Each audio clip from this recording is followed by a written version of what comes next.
নমস্কার বন্ধুরা, পেটুক বাঙালি চ্যানেলে সবাইকে স্বাগত জানাই। কেমন আছেন সবাই? আশা করি সবাই খুব ভালো আছেন। আসুন তাহলে দেখে নিই আমার আজকের রেসিপি। আমার আজকের রেসিপি আলু আর চিড়ে দিয়ে মুখরোচক, মুচমুচে, মজাদার, সুস্বাদু একটি রেসিপি। তাহলে দেরি না করে রেসিপিটা বানানো শুরু করে দিলাম। তো আমি এখানে গোটা সর্ষে, গোটা জিরে, গোটা মৌরি আর দুটো শুকনো লঙ্কা শুকনো কড়াইয়ের মধ্যে ভেজে নেব। তো ভেজে এগুলোকে গুঁড়িয়ে নেব। এবার মশলাগুলি 1 মিনিটের মতো ভেজে নিলাম। তো সুন্দর একটা গন্ধ বেরিয়েছে। এবার এগুলোকে কড়াই থেকে তুলে নেব। অপর দিকে একটা বাটি নিয়ে নিয়েছি আর বাটিতে নিয়েছি কিছুটা পরিমাণ চিড়ে। তো চিড়েটাকে এবার পরিষ্কার করে ধুয়ে জল ঝরিয়ে নেব। সব উপকরণগুলি ভালো করে মেশাবার জন্য আমি এখানে একটা বড় বাটি নিয়ে নিয়েছি। এবার উপকরণগুলি একে একে দিতে থাকব। তো প্রথমেই আমি ভিজিয়ে জল ঝরিয়ে রাখা চিড়ে নিয়ে নিয়েছি। দিয়ে দিলাম আলু মাখা। একটা আলুকে আমি সেদ্ধ করে মেখে নিয়েছি।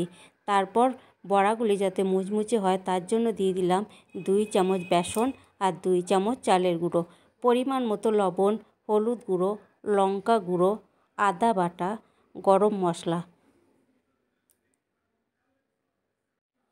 স্বাদ অনুযায়ী চিনি। তো এবার দিয়ে দেব ভাজা মশলা। তো গোটা মশলাগুলোকে আমি হামাল দিস্তাতে হালকা থেতো করে নিয়েছি। তো সেটাও দিয়ে দিলাম। তারপর দিয়ে দেব কুচিয়ে রাখা ধনে পাতা। তো ধনে পাতাকে আমি ছোটো ছোটো করে কুচিয়ে নিয়েছি। তো এবার সব শেষে দেব 1 টুকরো গন্ধরাজ লেবুর রস। এবার সব উপকরণগুলিকে হাত দিয়ে ভালো করে মেখে নেব। মিশ্রণটি মেখে না হয়ে গেছে। তো দেখুন এখানে আমি একটা শক্ত টোয়ে পরিণত করে নিয়েছি। তো এবার এখান থেকে ছোট ছোট করে লেচি কেটে নেব। লেচি কেটে নিয়ে হাতের সাহায্যে গোল গোল করে একটু চ্যাপ্টা করে বড়ার আকারে শেপ দিয়ে নেব। তো আপনারা চাইলে অন্য কোনো আকারেও শেপ দিয়ে নিতে পারেন। সবগুলো বড়া তৈরি করা হয়ে গেছে। তো আমি এই রকমভাবে প্রত্যেকটা বড়াকেই তৈরি করে নিয়েছি। তো এবার এগুলিকে ভেজে নেবার পালা। এদিকে গ্যাসের ওভেনে একটা কড়াই বসিয়ে দিয়েছি আর কড়াইয়ের মধ্যে দিয়ে দিয়েছি কিছুটা পরিমাণ সরষের তেল। এই বড়াগুলো ভাজতে খুব একটা বেশি তেল লাগে না। তো যাই হোক, তেল গরম হয়ে গেছে। এবার এই তেলটাকে কড়াইয়ের চারিদিকে একটু ছড়িয়ে দেব। এখন বড়াগুলোকে তেলের মধ্যে একে একে ছেড়ে দেব। তো মিডিয়াম টু লো ফ্লেমেই বড়াগুলোকে ভেজে নেব। প্রথম ব্যাচে বড়াগুলো আমার দেওয়া হয়ে গেছে। 2 মিনিট ধরে এক পিঠ ভেজে নিলাম।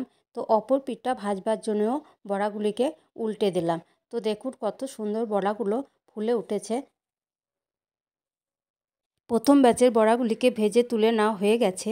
এবার দ্বিতীয় ব্যাচের বড়াগুলিকেও ভেজে নেব। দ্বিতীয় ব্যাচে বড়াগুলিও ভেজে নেওয়া হয়ে গেছে। এইবার এইগুলিকেও তুলে নেব। বানিয়ে নিলাম চিড়ে আর আলু দিয়ে সকাল বিকালে চায়ের সাথে নাস্তার রেসিপি। তো কেমন লাগলো আমার এই রেসিপিটি? যদি রেসিপিটি ভালো লেগে থাকে তাহলে অবশ্যই লাইক, কমেন্ট, শেয়ার করবেন আর চ্যানেলটিকে সাবস্ক্রাইব করে পাশে থাকবেন। ভালো থাকবেন, সুস্থ থাকবেন। এখনকার মতো বিদায় নিচ্ছি। দেখা হবে অন্য কোনো ভিডিওতে, অন্য কোনো রেসিপিতে। ধন্যবাদ।